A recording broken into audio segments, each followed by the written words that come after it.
Hello and welcome. As the war and violence in the Middle East enters its third week, our compassion goes out to those impacted by this increasingly urgent humanitarian crisis.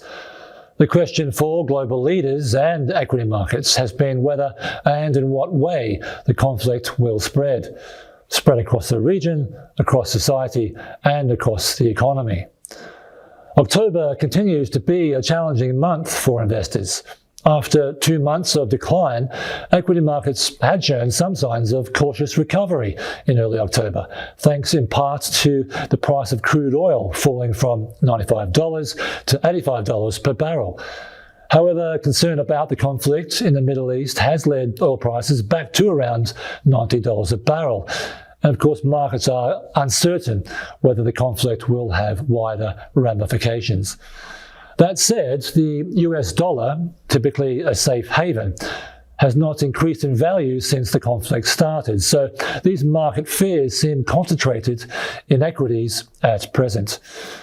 Meanwhile, bond yields have generally risen, albeit modestly, in all markets so far in October, continuing a trend that began back in April after fears about the US banking sector began to stabilise.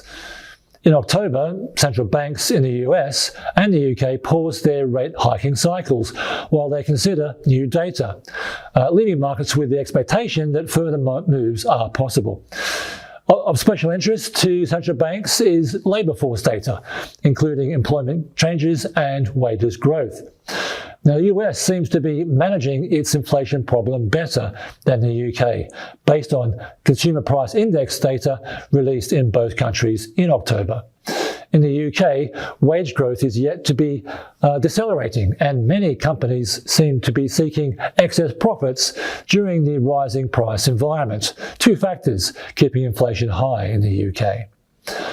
Now, despite the caution exhibited in equity markets, there is growing evidence that the global manufacturing and capital investment and trade cycles may be turning up, following improvements already recorded in household consumption.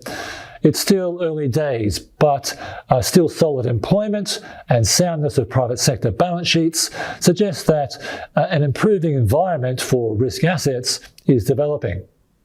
Thanks for watching. Goodbye.